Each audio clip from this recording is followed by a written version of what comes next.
সুপ্রিয় শিক্ষার্থীবৃন্দ, তোমাদের সকলকে উচ্চতর গণিতের অনলাইন ক্লাসে স্বাগত জানাচ্ছি।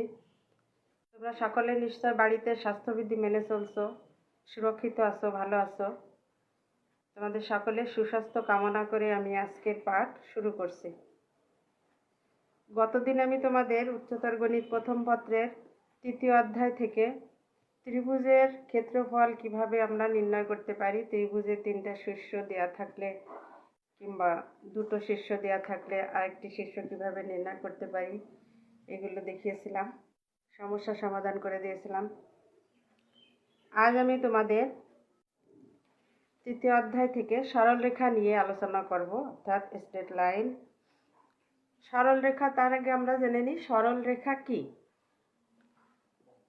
সরলরেখা হলো কোনো বিন্দুর সঞ্চার পথ যদি গতির দিক পরিবর্তন না করে, অর্থাৎ সরলরেখা অর্থাৎ সোজা রেখা, কোনো বক্র হবে না, এটি হলো সরলরেখা। এরপর সরলরেখার ঢাল। সরলরেখা যদি এক্স অক্ষের ধনাত্মক দিকের সাথে থিটা কোণ উৎপন্ন করে তাহলে তার ট্যানজেন্টকে আমরা সরলরেখার ঢাল বলবো এবং এটিকে আমরা এম দ্বারা সূচিত করি। বিভিন্ন প্রকার সরলরেখার সমীকরণ আছে, যেমন মূল বিন্দুগামী হলে কি হবে, এক্স অক্ষের সমান্তরাল হলে কি হবে, ওয়াই অক্ষের সমান্তরাল হলে কি হবে, দুটো বিন্দুগামী সরলরেখার সমীকরণ কি হবে। এভাবে আমরা একটি একটি করে আজকে আমরা শিখব। তাহলে যদি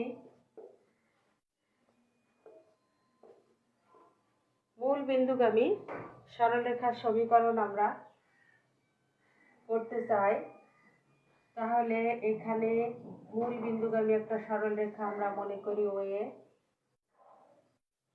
এই সরলরেখার উপর যে কোনো একটি বিন্দু পি এক্স ওয়াই নাও।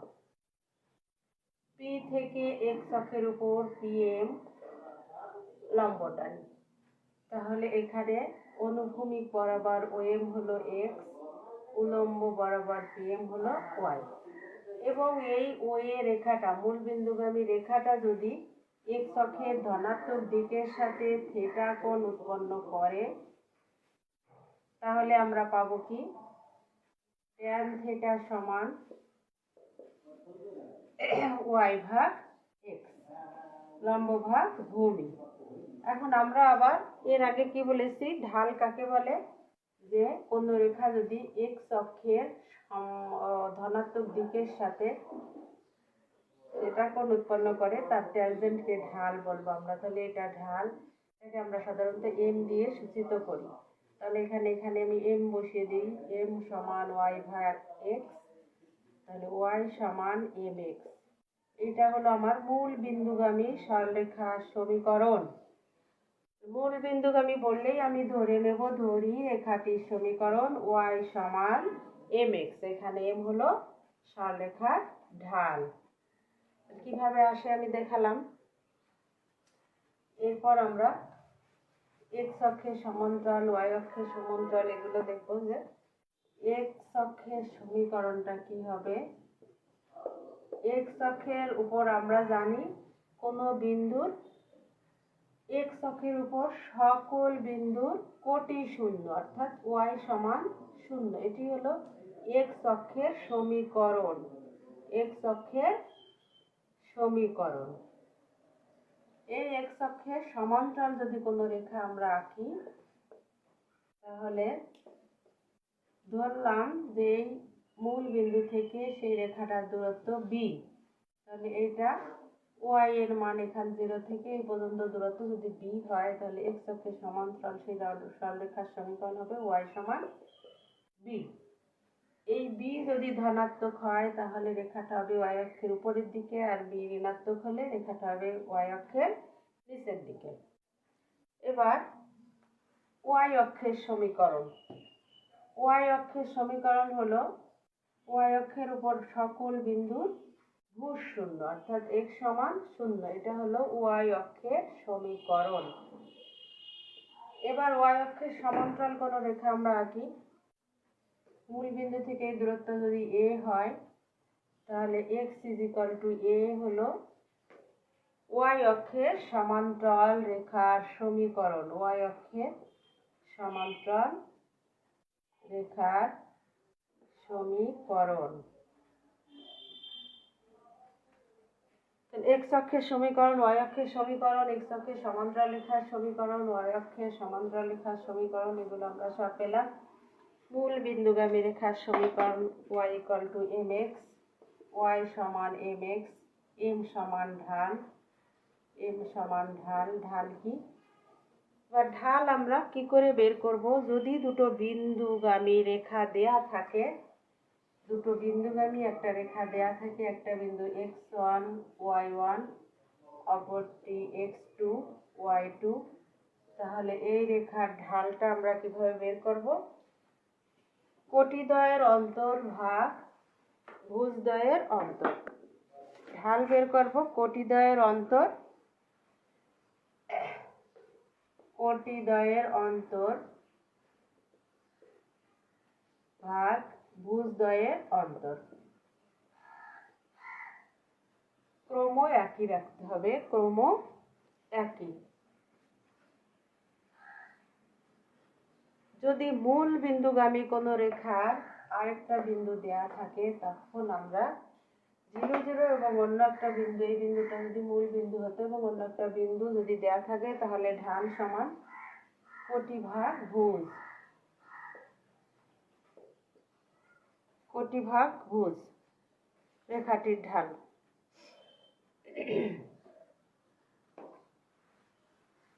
এবার আমরা ঢাল বের করতে পারবো।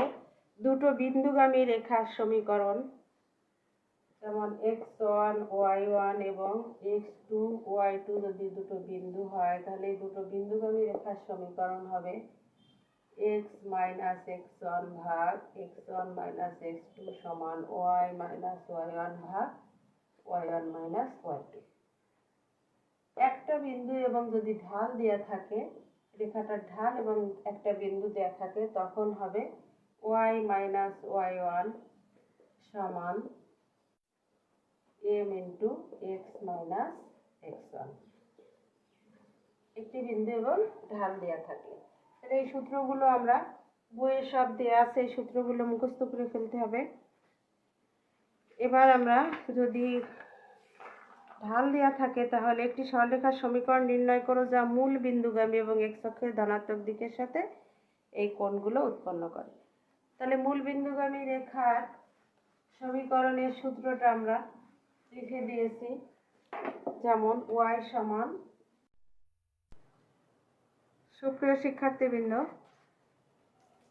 তোমাদের সকলকে অনলাইন ক্লাসে স্বাগত জানাচ্ছি। আমি মোমেনা খাতুন, প্রভাষক গণিত। তোমরা নিশ্চয় বাড়িতে সকলে ভালো আছো, সুরক্ষিত আছো, স্বাস্থ্যবিধি মেনে চলছো। সকলের সুস্বাস্থ্য কামনা করে বরাবরের মতো আজ আমি গণিত প্রথম পত্রের 4র্থ অধ্যায় নিয়ে তোমাদের সামনে উপস্থিত হয়েছি। 4র্থ অধ্যায়ে কি আছে? বৃত্ত। তাহলে প্রথমে আমরা জেনে নিই বৃত্তটা কি। বৃত্ত হলো সমতলে কোনো নির্দিষ্ট বিন্দু থেকে সর্বদা সমান দূরত্বে অবস্থিত বিন্দু সমূহের সেট একটা সঞ্চারপথ গঠন করে। এই সঞ্চারপথটাই বৃত্ত। সেই নির্দিষ্ট বিন্দুটিকে বৃত্তের কেন্দ্র বলে, আর নির্দিষ্ট দূরত্বটা বৃত্তের ব্যাসার্ধ। এবার আমরা দেখাবো মূল বিন্দুতে কেন্দ্র বিশিষ্ট বৃত্তের সমীকরণ। মূল বিন্দুতে কেন্দ্র এবং এ ব্যাসার্ধ বিশিষ্ট বৃত্তের সমীকরণ। তাহলে এখানে আমরা একটা বৃত্ত আঁকি। বৃত্তের উপর যে কোনো একটা বিন্দু পি এক্স ওয়াই নিই। পি থেকে ও এক্স এর উপর, এটা মূল বিন্দু, ও এক্স এর উপর পিএম লম্ব টানি এবং ওপি যোগ করে দিই।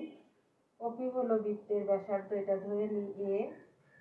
তাহলে এখানে অনুভূমিক বরাবর যে দূরত্ব ওএম, ওএম সমান এক্স, আর এটা পিএম সমান ওয়াই, যদি পি বিন্দুর স্থানাঙ্ক এক্স ওয়াই হয়, আর ওপি সমান এ। এ ধরে নিই ব্যাসার্ধ।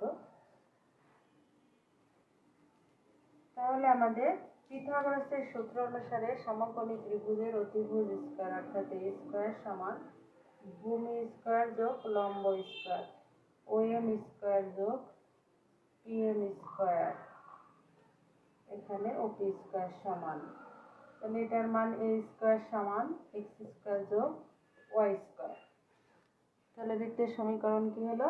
আমাদের মূল বিন্দুতে কেন্দ্র এবং এ ব্যাসার্ধ বিশিষ্ট বৃত্তের সমীকরণ হলো এক্স স্কয়ার যোগ ওয়াই স্কয়ার সমান এ স্কয়ার। কেন্দ্র মূল বিন্দু এবং ব্যাসার্ধ কেন্দ্র 0 0 এবং ব্যাসার্ধ এ। এটা হলো মূল বিন্দু কেন্দ্র এবং এ ব্যাসার্ধ বিশিষ্ট বৃত্তের সমীকরণ। এবার কেন্দ্রটা যদি মূল বিন্দুতে না থেকে অন্য কোথায় থাকে তখন আমরা যে সমীকরণটা পাবো, একটা বৃত্ত আঁকি। বৃত্তের সেন্টার কেন্দ্র সি ধরলাম এইচ কে, বৃত্তের উপর পি একটা বিন্দু এক্স ওয়াই। তাহলে এখানে সিপি যোগ করে দিই, ব্যাসার্ধটা এ ধরে নিলাম। পি থেকে এর উপর একটা লম্ব টানি ও এক্স এর উপর পিএম এবং সি থেকে একটা লম্ব টানি সিএন এবং এখানে সি থেকে পিএম এর উপর একটা লম্ব সিকিউ। এখন আমাদের যে ছোট্ট ত্রিভুজটা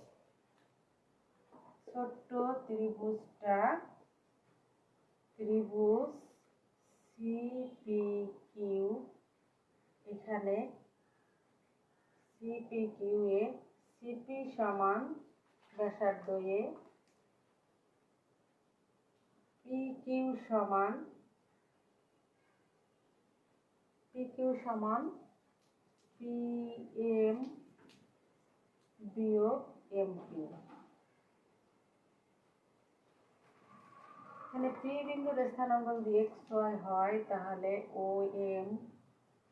এম সমান এ এবং সি থেকে একটা লম্ব টানি সিএন এবং এখানে সি থেকে পিএম এর উপর একটা লম্ব সিকিউ। এখন আমাদের যে ছোট্ট ত্রিভুজটা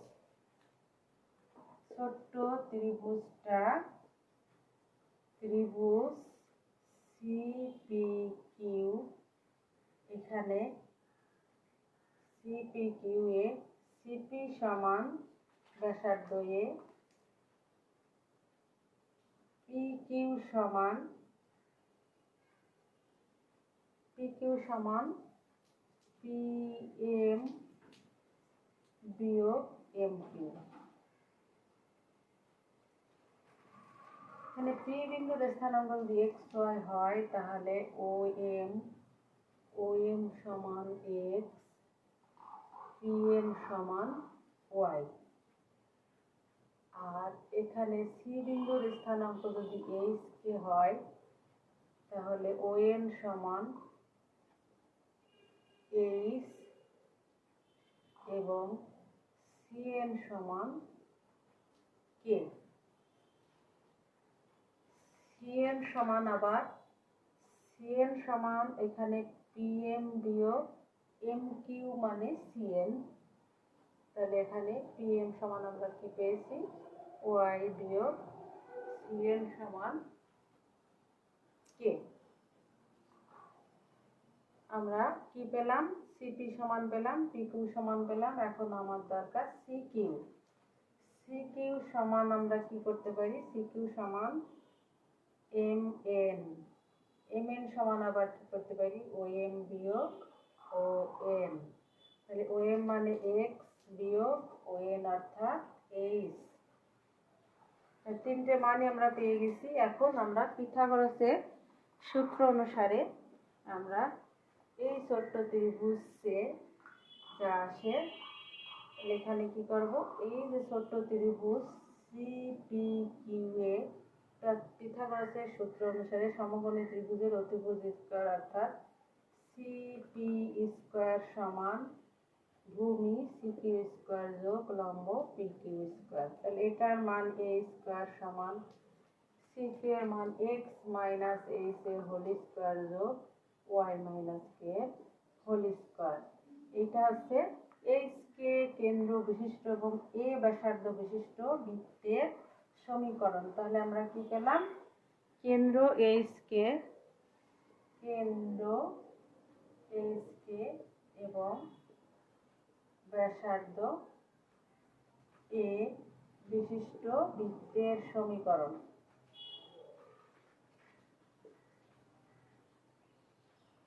আসছে এক্স মাইনাস এইচ এর হোল স্কোয়ার যোগ ওয়াই মাইনাস কে এর হোল স্কোয়ার সমান সমান এ স্কোয়ার। তাহলে আমরা কি পেলাম? প্রথমে একটা পেলাম মূল বিন্দু কেন্দ্র হলে এবং এই ব্যাসার্ধ হলে বৃত্তের সমীকরণ। ওটা ছিল আমাদের এক্স স্কোয়ার যোগ ওয়াই স্কোয়ার সমান এ স্কোয়ার। আর একটা পেলাম কি? এইচ কে কেন্দ্র এবং এ ব্যাসার্ধ বিশিষ্ট বৃত্তের সমীকরণ। এখানে আমাদের যদি কোনো বৃত্তের কেন্দ্র ব্যাসার্ধ দেওয়া থাকে তাহলে আমরা বৃত্তের সমীকরণ, একটা বৃত্তের কেন্দ্র যদি 1 2 এবং ব্যাসার্ধ 3 দেওয়া আছে বৃত্তের সমীকরণ, তাহলে আমরা এইচ কে কেন্দ্র এবং এ ব্যাসার্ধ হলে আমরা কি পেতাম? এক্স মাইনাস এইচ এর হোল স্কোয়ার যোগ ওয়াই মাইনাস কে এর হোল স্কোয়ার সমান এ স্কোয়ার। সেভাবে এটা কি করব?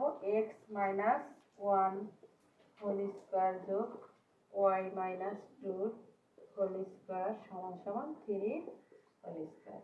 এটা আমাদের কেন্দ্র এবং ব্যাসার্ধ দেওয়া থাকলে আমরা এভাবে বৃত্তের সমীকরণ বের করতে পারবো। আর 0 0 কেন্দ্র এবং ব্যাসার্ধ দেওয়া থাকলেও আমরা বৃত্তের সমীকরণ বের করতে পারবো। বৃত্তের আরো অনেক আছে, স্ট্যান্ডার্ড সমীকরণ আছে, যেখান থেকে আমরা যে কোনো বৃত্ত দেখে আমরা বলে দিতে পারবো তার কেন্দ্র ব্যাসার্ধ কত। যাই হোক, পরবর্তী ক্লাসে আমি বৃত্তের পরবর্তীতে যেগুলো আছে সেগুলো নিয়ে আলোচনা করব। আজ তাহলে এ পর্যন্তই। বন্ধুরা, তোমরা সবাই ভালো থেকো, সুস্থ থেকো, সুরক্ষিত থেকো।